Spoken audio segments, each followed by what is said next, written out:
Hello friend, नमस्कार। आप सब कैसे हैं? आप सभी का निवेश क्लासेस बाका के यूट्यूब चैनल पर स्वागत है। जैसा कि बंधु आप सभी को पता है कि आपका जो क्लास चल रहा है वो एसएससी जीडी का प्रीवियस का सॉल्यूशन चल रहा है बंधु। आज भी जो होगा आपका सॉल्यूशन ही होंगे, लेकिन आज जो होंगे 12/5/2013 में पूछा गया प्रश्न होगा बंधु, वो भी मैथ का आज का क्लास होगा। इसलिए आप सब अंत तक बने रहें जिससे कि आसानी से सारे सवाल को बना सके। और जो भी भाई बंधु हमारे चैनल को अभी तक सब्सक्राइब नहीं किए हैं, पहली बार जुड़े हैं, नए नए जुड़े हैं, वो सबसे पहले जाके बंधु सब्सक्राइब कर दीजिए, साथ ही साथ लाइक और शेयर जरूर करें। तो देखते हैं बंधु आज का जो पहला सवाल है वह किस प्रकार से रहता है। तो बंधु देखिए आज का जो पहला सवाल है बहुत ही सुंदर है, ध्यान दीजिएगा आप सब। सवाल है 0.65 गुना 0.65 प्लस 0.35 गुना 0.35 प्लस 0.70 गुना 0.65 का मान क्या होगा। तो बंधु इस प्रकार के अगर प्रश्न को आप जनरली हल करेंगे तो टाइम अधिक लगेगा, लेकिन जब इस प्रकार के प्रश्न रहे तो समझ जाइए एलजेब्राइक फंक्शन पे तोड़ना है, बीज गणितीय पे तोड़ना है। तो कैसे बंधु, ध्यान दीजिएगा। 0.65 गुने 0.65 प्लस 0.35 गुने 0.35 प्लस 0.70 गुना 0.65। तो यहाँ पे आपको एक चीज लग रहा होगा बंधु कि जितना यहाँ है उतना गुना यहाँ है, जितना यहाँ है उतना ही गुना यहाँ है। और इसमें से देख रहे हैं बंधु एक संख्या आपका ये वाला यहाँ है, बाकी ये संख्या आपका नहीं है, यहाँ से जो मिल रहा है। आखिर इस संख्या जगह क्या हुआ है, यहाँ पे क्या मान होगा उसको ध्यान रखेंगे। लेकिन इससे पता चल रहा है बंधु अगर ये है तो ये दोनों गुना करेंगे, इसका स्क्वायर कहीं ना कहीं एक फॉर्मूला का निर्माण कर रहा है। तो कौन सा फॉर्मूला करेगा बंधु, तो देखिएगा ए बराबर मान लीजिए 0.65, यहाँ पे बंधु बी बराबर मान लीजिए 0.35। अब आप देख रहे बंधु कैसे होगा, ये ए होगा तो ये होगा तो यहाँ ए स्क्वायर होगा, ये बी है यहाँ बी है तो प्लस बी स्क्वायर होगा, फिर यहाँ प्लस दीजिए। अब बंधु इस प्रकार के फंक्शन आप देख रहे हैं ए स्क्वायर बी स्क्वायर आ गया, और ये हमारा जो है वो किसका मान है, ए का, तो तत्काल आप यहाँ ए रख दीजिए। अभी यहाँ पे कैसे होंगे, तो आपको पता है कि जब अलजेब्राइक फंक्शन पढ़ते हैं बंधु तो a square plus b square plus 2ab एक फॉर्मूला ए भी निर्माण होता है। तो यहाँ पे बंधु हम 2 देंगे और ए हो गया है तो बचा क्या है, बी यहाँ देंगे। अब यहाँ पे एक चीज देखिएगा कि इसी 2b के जगह क्या लिया गया है, 0.70। क्या ये 2b इनसे रिलेटेड ये 0.70 पूरा कर रहा है? अगर पूरा कर रहा होगा तो ये निश्चित है कि इसी फार्मूला पे ये सारा दिया गया है। अब बंधु एक चीज देख लीजिए, यहाँ पे हम लिख देते हैं a square plus b square, यहाँ पे देखिए 2b का मतलब है b के जगह है 0.35 और 2 से गुना करेंगे बंधु इसको, अगर 2 से गुना करेंगे तो हो जाएंगे 0.70, यानी 2b के जगह जो ये मान लिया गया है उसमें से b का मान ये लिया गया है। तो निश्चित है कि ये formula algebraic a square plus b square plus 2ab पर है। अगर इस पर है तो बंधु इसका जो होगा आपका मान, आप देख रहे हैं a square plus b square plus 2ab किनके बराबर हो जाते हैं बंधु, ए प्लस बी का होल स्क्वायर के बराबर हो जाते हैं। यानी कि हम ए और बी का मान रख देंगे, उसका स्क्वायर कर देंगे, हमारा आंसर आ जाएगा। अब आप देखिए कि ए के जगह हम क्या लिए हैं, 0.65 लिए हैं, तो ए के जगह 0.65 रख देंगे, प्लस बी के जगह क्या लिए हैं, 0.35 लिए हैं, तो इसके जगह 0.35 रख देंगे और होल स्क्वायर रख देंगे बंधु। क्लियर है? आप सब यहाँ तक समझ गए, इसको ऐड कर लेंगे यानी जोड़ लेंगे, तो इसको 5 5 10 और 6 3 9 1 10, यानी फिर इधर आ जाएंगे 1.00 हो जाएंगे बंधु, और 1.00 का क्या हो जाएंगे, होल स्क्वायर हो जाएंगे। और आपको पता है कि पॉइंट के बाद जीरो का कोई वैल्यू नहीं होता है, इसलिए 1 का स्क्वायर हो जाएंगे, 1 का स्क्वायर क्या हो जाएंगे बंधु, 1 हो जाएंगे। और आप देख रहे हैं कि जो 1 आपका आंसर है कितने नंबर ऑप्शन पे है, दूसरा नंबर ऑप्शन पे है बंधु। 1.00 का मतलब ही है ये 1 है। आपका आंसर यहाँ पे सटीक हो गया बंधु, आप सब समझ गए होंगे। अगर जिस भाई बंधु को इसमें किसी प्रकार से फॉर्मूला एडजस्ट करने में अगर दिक्कत भी हुआ होगा तो कमेंट बॉक्स में कमेंट करके हमें जरूर बतावें। तत्काल चलते हैं बंधु अगले प्रश्न की ओर। चलिए अगला प्रश्न बहुत ही सुंदर है, ध्यान से ही देखिएगा। सवाल क्या है सुनेंगे बंधु। 400 और 800 के बीच कितनी संख्याएं 4 5 और 6 से विभाज्य है। यानी जो कहने का अर्थ है 400 और किसके बीच, 800 के बीच कितने ऐसी संख्याएं हैं जो 4 से, 5 से और 6 से कटे, यानी 4, 5, 6 तीनों से कटना चाहिए। तो बंधु 400 और 800 के बीच कह रहा है, तो न ही 400 को लेंगे न ही 800 को लेंगे, यानी उसके बीच को देखेंगे। तो हम 4 से भी ट्राई करेंगे, 5 से भी ट्राई करेंगे, 6 से भी ट्राई करेंगे, तो क्या लगेगा? टाइम लगेगा। टाइम लगाना नहीं है। तो 4, 5, 6 से कटने का अर्थ क्या बंधु? सबसे पहले इसको देखेंगे। यानी कि आप एक चीज पढ़े हैं, क्या पढ़े बंधु? वह छोटी संख्या जो दिए गए सभी संख्या से कट जाए उसे क्या कहते हैं? एलसीएम कहते हैं। तो इसका क्या निकालेंगे? सबसे पहले एलसीएम ऑफ 4, 5, 6। देखिए 2 दूनी 4, 3 दूनी 4, 4 तिया 12, 6 दूनी 12, 12 और 5 का एलसीएम निकालेंगे बंधु, 12 पंचे क्या हो जाएंगे? 60 हो जाएंगे। यानी कि अब कह सकते हैं कि 400 और 800 के बीच कितने ऐसी संख्याएं हैं जो 60 से कट रहे हैं? 60 से कटने का अर्थ है 4, 5, 6 से कटना। 4, 5, 6 बारी बारी से कितना करेंगे आप? तो डायरेक्ट 60 से भाग दे करके देखेंगे कितने ऐसी संख्या हैं जो 400 और 800 के बीच है। तो बंधु जब हम प्रीवियस ईयर का सवाल करा रहे हैं तो पिछले क्लास में भी हम कराए थे, इस तरह के सवाल आप बना चुके हैं कि जो एलसीएम होगा इसमें भाग कर देंगे इसमें। तो सबसे पहले देखेंगे कि 1 से लेकर के 800 तक में कितने ऐसी संख्या जो 60 से कट रहा है, फिर 1 से लेकर के 400 तक देखेंगे और इधर को घटा देंगे तो उधर निकल जाएगा। क्लियर है बंधु? तो देखिएगा हम देखेंगे 800 में, तो इसमें पहले क्या करेंगे? भाग देंगे, 60 से भाग देंगे एकदम। देखिएगा बंधु 0 0 कैंसिल, इसको कटा दीजिए। 6 1 का 6, 2 बचा 20 हो गया, 6 तिया 18। एकदम स्लोली कटाना है कि आपको भी समझ में आए। तो बंधु 13 पॉइंट कुछ आ रहा है, इसका मतलब कि 800 के बीच में है। 800 हम लिए नहीं है। अगर ये पूर्णतः कटता तो उनसे एक कम लेते, तो ये 13 का 13 हम पूरा लेंगे बंधु। यानी कि अब कह सकते हैं कि 1 से लेकर के अगर 800 तक देखें, 60 से भाग होने वाली कितनी संख्या है? 13 गो संख्या है। क्लियर है? अब आप देख लीजिए बंधु 400 तक में देखेंगे तो क्या होगा? 60 से भाग देंगे, 0 0 कैंसिल, कटा दीजिए बंधु, 6 के 36 और फिर कितना? 4 बचा, भाग लगेगा नहीं। इसका मतलब बंधु यहाँ भी 6 लेंगे, क्योंकि 400 यहाँ ले रहे हैं, पूर्णतः तो कट रहा नहीं है, कटा नहीं है, 6 पॉइंट कुछ आएगा। इसका मतलब कह सकते बंधु, ध्यान देना है, 1 से लेकर के कहाँ तक? 800 के तक जा रहे बंधु। तो कितने संख्या है? 13 संख्या ऐसी है जो 60 से कट रहा है, लेकिन हमको लेना कहां से है? 400 और 800 के बीच। तो 1 से लेकर के 400 तक देख रहे बंधु 6 गो है। तो हम क्या बताए थे? 1 से लेकर के 800 निकाल लेंगे और उसमें से इनको घटा देंगे, इधर का भाग घटा देंगे, तो बंधु इधर न बचेगा। इसलिए आप 13 में क्या करेंगे? 6 घटा देंगे। 13 में 6 गया, कितना हुआ बंधु? 7 हुआ। और आप देख पा रहे हैं कि आपका आंसर यह चमक रहा है, पहला नंबर पे 7 आप मार दिए। क्लियर हो गया हमारे मित्र बंधु? तो चलते हैं अगले प्रश्न की ओर। तो चलिए बंधु अगला प्रश्न देखते हैं। मजा आ रहा होगा आप सबों को। तो देखिए अच्छा प्रश्न है ये, यदि दो संख्याओं का योग a है और गुणनफल b है तो उनके व्युत्क्रमों का योग क्या होगा? तो बंधु समझ लीजिए कि दो संख्या का योग a है, इसका मतलब कोई दो संख्या है जो कि एक x है, दूसरा क्या है बंधु? y है। और कहता है कि योग a है, इसका मतलब x प्लस y बराबर क्या हो गया? a हो गया, क्योंकि दो संख्या हम मान चुके हैं, एक x और दूसरा y। आगे कहता और गुणनफल b है। गुणनफल मतलब गुना, यानी x गुना y करेंगे तो क्या हो जाएंगे बंधु? b हो जाएंगे। ये डाटा और ये डाटा आपका प्रश्न में दिया हुआ है। आगे कहते उनके व्युत्क्रमों का योग। व्युत्क्रम का मतलब समझिए बंधु, इनवर्स, यानी उनका उल्टा।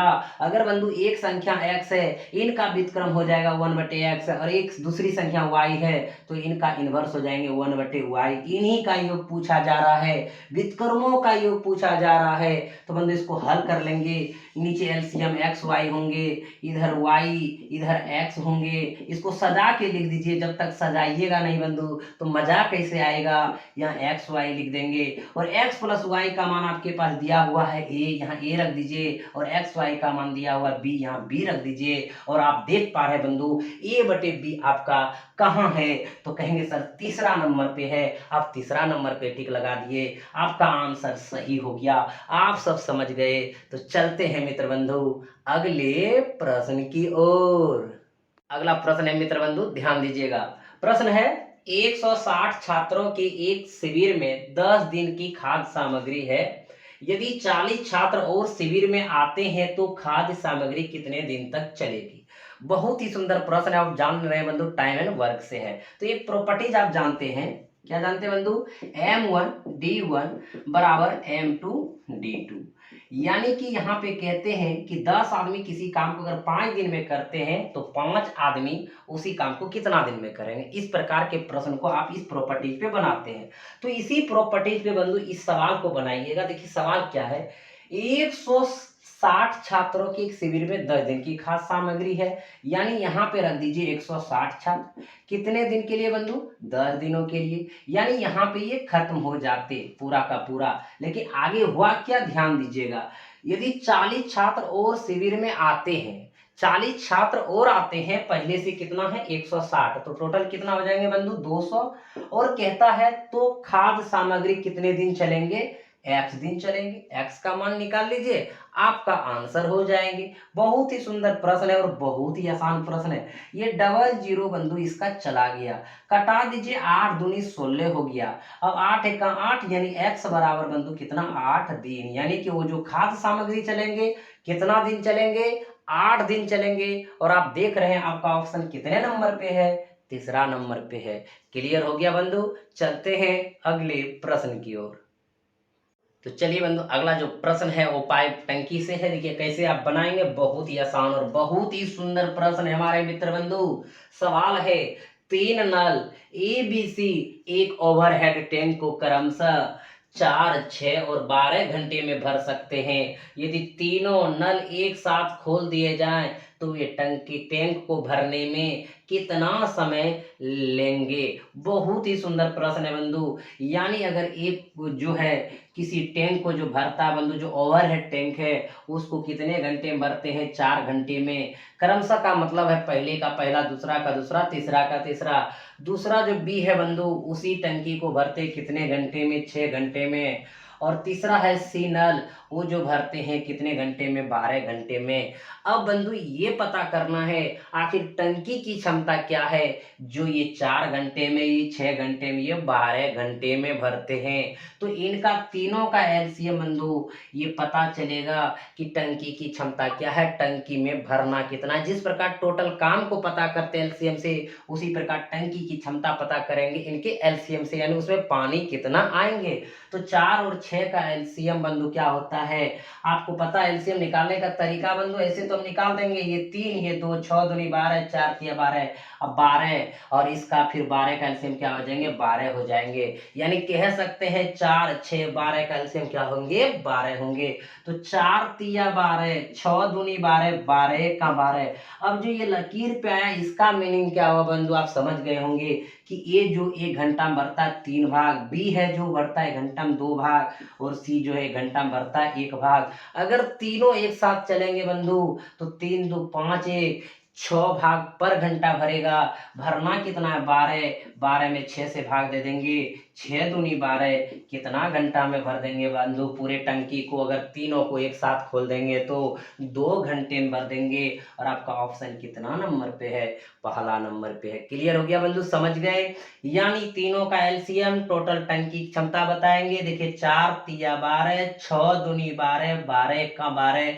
ये जो आपका है बंधु, ये घंटे में 3 भाग, ये घंटे में 2 भाग, ये घंटे में 1 भाग। तीनों एक साथ चलेंगे तो 3 2 5 1, 6 भाग पर घंटा।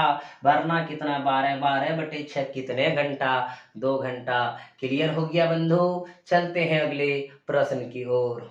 अगला जो प्रश्न है मेंसुरेशन यानी क्षेत्रमिति से बंधु, और आप जान रहे हैं कि ये जो सॉल्यूशन हो रहा है 22/2/2013 का हो रहा है। तो बंधु ध्यान दीजिएगा सवाल पे। एक आयत और एक समबाहु त्रिभुज का परिमाप समान है यानी बराबर है। आयत की एक भुजा त्रिभुज की भुजा के बराबर है। आयत और त्रिभुज के क्षेत्रफल का अनुपात क्या होगा। तो बहुत ही सुंदर प्रश्न है बंधु, जैसा कह रहा है वैसा करें। सबसे पहले एक आयत कह रहा तो आयत आप एक बना लीजिए। और आप जानते हैं बंधु आयत के यानी आमने सामने भुजा क्या होते हैं, बराबर होती है, प्रत्येक को 90 डिग्री। अगर ये x है तो ये निश्चित x है, ये y है तो ये y है।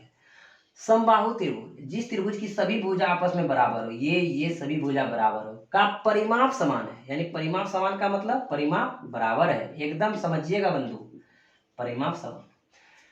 आयत की एक भुजा, कोई भी एक भुजा ले लो, लंबाई ले लो या भाई चौड़ाई ले लो, कोई दिक्कत नहीं। एक भुजा त्रिभुज की भुजा के बराबर, त्रिभुज की भुजा अगर ये y है तो ये y होंगे, ये y होंगे, क्योंकि सभी भुजा उसके आपस में बराबर होते। आगे चल के आयत और त्रिभुज के क्षेत्रफल का अनुपात क्या होगा, यानी कि आपको जो निकालना है वो आयत का क्षेत्रफल और त्रिभुज का क्षेत्रफल के अनुपात निकालना बंधु, यानी अनुपात निकालना, यानी इसका मान क्या होगा। तो आप देखिए यहाँ पे बंधु एक चीज देखिएगा, यहाँ परिमाप समान है तो परिमाप से हम लेके चलेंगे। अगर इसका परिमाप निकालेंगे तो बंधु इसका फॉर्मूला होता है 2 × L + B, यानी लंबाई प्लस चौड़ाई। लेकिन अगर भूल गए तो कैसे बनाए, तो जानते हैं इसके सभी भुजाओं का योग क्या होता है, परिमाप होता है बंधु, यानी चारों भुजा जोड़ देंगे तो परिमाप होगा। तो देख रहे हैं कि इसमें कितना, एक x इधर जुटेगा तो एक इधर जुटेगा 2x, इधर y तो इधर y। अगर भूल भी गए परीक्षा में क्या होता है फॉर्मूला, तो बंधु सभी भुजा को जोड़ दीजिए, आंसर आ जाएंगे। और इसका देखिएगा परिमाप, तीनों भुजा है तो 3y हो जाएंगे। अब सेपरेट कर लीजिए, 2x उधर चले जाएंगे बंधु y, तो आपका y बराबर लिख सकते हैं 2x, यानी ये हो गया। अब आप देखिए बंधु यहाँ चलते हैं आयत का क्षेत्रफल में। आयत का क्षेत्रफल लंबाई गुना चौड़ाई L गुना B, अनुपात है तो बंधु अनुपात का चिन्ह दीजिए। त्रिभुज का क्षेत्रफल होता है √3/4 गुना भुजा स्क्वायर, एकदम समझना है। अब बंधु L की जगह क्या है, यानी लेंथ की जगह क्या लेंगे, x लेंगे। विड्थ यानी चौड़ाई की जगह क्या लेंगे, y लेंगे। √3/4 गुना भुजा यहाँ क्या है बंधु, y का स्क्वायर कर देंगे। क्लियर है। अब या तो x में कन्वर्ट करके लीजिए या तो आप y में लीजिए। अब ध्यान देना आगे, x रहने दी, y जगह क्या रखें बंधु 2x, अनुपात दे दीजिए √3/4 गुना y जगह क्या रखेंगे 2x का होल स्क्वायर। क्लियर है बंधु। यहाँ पे हो जाएंगे 2x² अनुपात √3/4 गुना 2 दूनी 4x स्क्वायर, ये हो गया बंधु। x² चला गया, 4 4 चला गया। क्लियर है। इधर 2 अनुपात क्या हो गया, √3 हो गया। यानी आप देख पा रहे हैं बंधु जो आपका आंसर होगा क्या होगा, 2 अनुपात √3 होगा। और आपको ये भी देख रहे हैं कितने नंबर ऑप्शन पे है, तो तीसरा नंबर पे ऑप्शन पे। तो इस तरह के भी प्रश्न पूछते हैं बंधु, ये पूछा गया ही प्रश्न था, आप सब इनको समझ गए होंगे बिल्कुल। तो चलते हैं हमारे मित्र बंधु अगले प्रश्न की ओर। अगला भी जो सवाल है वो आपका क्षेत्रमिति से बंधु, ध्यान दीजिएगा, बहुत ही सुंदर प्रश्न है।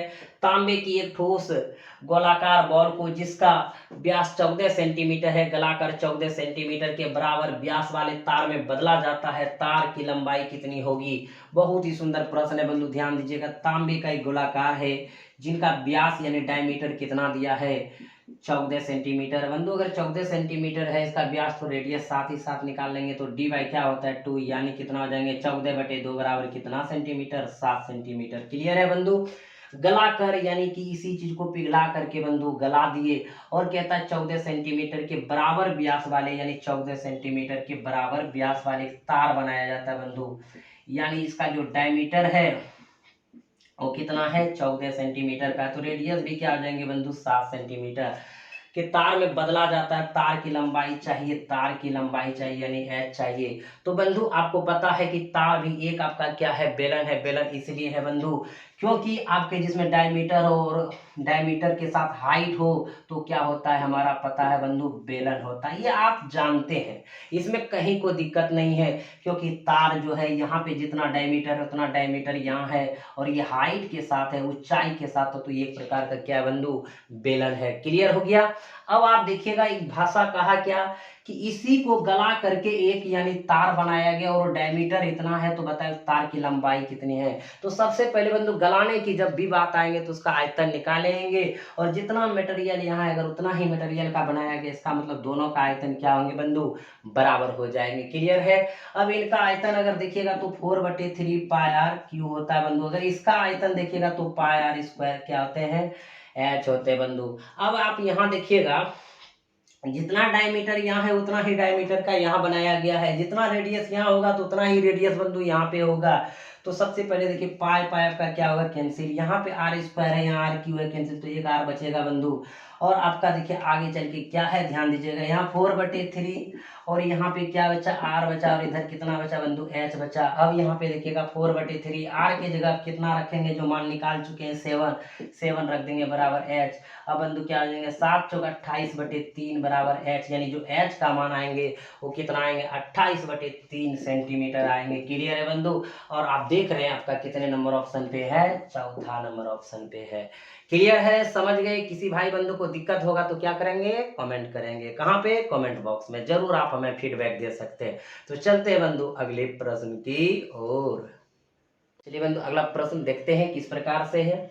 475 के अंकित मूल्य और 15% की छूट वाले जूतों की जोड़ी पर छूट कितनी होगी। तो बंधु हमारा जो अंकित मूल्य है, यानी कि जो हम कहते हैं फिक्स प्राइस, जो हमारा कितना है 475 है, और कहता है 15% की छूट यानी डिस्काउंट कितना बंधु 15%। आपको पता है बंधु कि हम एक प्रॉपर्टी पढ़ते हैं एफपी यानी फिक्स प्राइस यदि 100 हो और डिस्काउंट अगर 15% का हो बंधु, तो किसी वस्तु को जो सेलिंग करेंगे वो कितना में करेंगे 85 में करेंगे। क्लियर है बंधु, ये जानते हैं। हमारा यही 100 बराबर कितना दिया हुआ, 100 बराबर 475 दिया हुआ है। क्लियर है। अब कहता क्या बंधु कि जोड़ी पर छूट कितनी होगी, यानी डिस्काउंट ही मांग रहा है, सेलिंग प्राइस नहीं मांग रहा है। तो डिस्काउंट कितना 15, तो 15 यानी 15 बराबर 475/100 गुना 15। तो बंधु इसको आप किसी भी तरह हल करेंगे आपका आंसर आ जाएगा। तो देखिए हल करने का तरीका बंधु, नीचे जीरो रहे तो नीचे मत चढ़िए, इसको गुना कर दिए, छोटा ही गुना आसान है। 15 पचे 75 यानी 5 बचा कितना 7, 15 सती 75 से 105 और 7 112, 112 में 2 बचा कितना 11। अब 15 चौकी 60, 11 कितना 71, और 2 को जीरो है तो 2 अंक के बाद पॉइंट दे देंगे तो क्या हो जाएगा 71.25 रुपया। क्लियर है। और देख रहे हैं आपका ऑप्शन कितने नंबर पे, दूसरा नंबर पे। तो चलते हैं बंधु अगले प्रश्न की ओर। अगला जो प्रश्न है बंधु ध्यान दीजिएगा किस प्रकार से सवाल है। किसी वस्तु का लागत मूल्य 100 रुपया है, 5% एवं 10% की छूट श्रृंखला से वस्तु के मूल्य में कितनी कमी होगी। बहुत ही सुंदर प्रश्न है बंधु। और जो आपका मूल्य है लागत वो कितना 100 है, और आपको पता है बंधु अगर 100 है वो भी 100%, 1 रुपया भी आपका लागत है तो 100% है। तो अगर क्रमिक छूट यहाँ पे अगर निकालना तो बंधु हम AK-47 नियम से निकालते हैं। कैसे, अगर हमारा 100 अंकित मूल हो या 100 मूल हो, अगर उस पर 5% का हम छूट देंगे तो बंधु कितना में देंगे 95 में देंगे। पुनः 10% का छूट देंगे तो कितना में देंगे बंधु 90 में। अगर 100 हो तो 10% छूट देंगे 90 में। 100 को पॉकेट में रखते हैं, तुलना करते हैं कितना अधिक है कितना कम है। बंधु 0 0 कैंसिल, 9 पचे 45 और 9 नमा 81 और 4 कितना हो जाएंगे बंधु 85। एक जीरो नीचे तो एक अंक के बाद पॉइंट दे दिए, बटे कितना दे दिए बंधु 100 दे दिए। क्लियर है। अब यहाँ देखिएगा बंधु 100 से कितना आपका ये कम है, ये चीज देखिए। तो अगर बंधु 100 से हम देखेंगे तो कितना कम है, तो देख रहे हैं बंधु कितना 14.5 कमी है। तो इसका मतलब छूट की कमी कितना हो रहा है बंधु 14.5 रुपया हो रहा है। अब कहेंगे सर 14.5% है या बिल्कुल परसेंट है, एकदम 14.5% का छूट हो रहा है। लेकिन हमारा लागत मूल्य कितना है बंधु 100 है। तो आप देख लीजिए 100 बराबर अगर हमारा है लागत मूल्य 100% बराबर 100 है, तो कहते हैं 14.5 बराबर क्या होगा, तो 100/100 गुना 14.5 यानी इतना रख दिए बंधु। ये कैंसिल तो कितना हो जाएंगे 14.5 रुपया हो जाएंगे, जो आपका ये आंसर हो गया। लेकिन डायरेक्टली आपको क्या सोचना था, 14.5% का अगर छूट है तो 14.5 रुपया का छूट होगा, क्योंकि आपका 100 जो है बंधु और लागत मूल्य कोई भी चीज आपका 100% होता है। क्लियर है। तो आप समझ गए। चलते हैं बंधु अगले प्रश्न की ओर। अगला प्रश्न बहुत ही सुंदर है बंधु, ध्यान दीजिएगा। एक ग्राउंडर पर 3600 अंकित है, 10% की छूट देने के बाद विक्रेता को 8% का लाभ हुआ, लागत मूल्य बताइए। तो बंधु एक प्रॉपर्टीज आप देखिएगा, fix price, selling price, cost price, यानी कि अंकित मूल्य, विक्रय मूल्य और क्रय मूल्य। तो बंधु इन दोनों का जो रिलेशन होगा एफपी और एसपी के डिस्काउंट परसेंट के साथ, और एसपी और सीपी का सब प्रॉफिट या लॉस परसेंट। इसका अर्थ क्या वो समझिएगा। अगर किसी वस्तु का अंकित मूल्य 100 है, अगर 10% का डिस्काउंट देंगे तो 90 में बेचेंगे। अगर किसी वस्तु का यहाँ पे क्रय मूल्य इधर से चलेंगे, अगर ये 100 है, अगर 5% लाभ कमाएंगे तो 105 में बेचेंगे, 5% हानि कमाएंगे तो 95 में बेचेंगे। यानी इनका जो इससे रिलेशन आएगा इसके साथ आएगा, और इसका आएगा इसके साथ आएगा। डायरेक्ट इनसे नहीं जा सकते, इनके सहारे जाना होगा। देखिए सवाल क्या है, कहता बंधु अंकित मूल्य कितना है 3600 अंकित हम भी कर दिए। 10% छूट देने के बाद 8% का लाभ कमाता है। लाभ की तो बात कर लेंगे, पहले देखिएगा 10% का डिस्काउंट देता है बंधु। अगर ये हमारा 100 हो, अगर 10% का आपको यहाँ पे डिस्काउंट मिल रहा है तो किसी को कितना में बेचेंगे, 90 में बेचेंगे। यानी यहाँ पे यार यही 100 बराबर हमारा कितना है, 3600। देखिएगा 100 बराबर बंधु 3600, हमको क्या चाहिए 90। 90 बराबर निकालिएगा 3600 बटे 100 गुना 90, कटा सकते हैं बंधु, डबल जीरो कैंसिल, आ गया कितना 36 गुना 90। ये हमारा क्या हो गया बंधु, सेलिंग प्राइस हो गया। ये गुना करके भी आप रख सकते हैं लेकिन करना नहीं है। अब इतना जब हमारा सेलिंग परसेंट आया, सेलिंग आया बंधु, यानी विक्रय मूल्य हमारा आ गया यहाँ पे 36 गुना कितना है 90 आया। और इसी पर कह रहा है कितना परसेंट का लाभ कमा रहे हो आप, 8% का लाभ।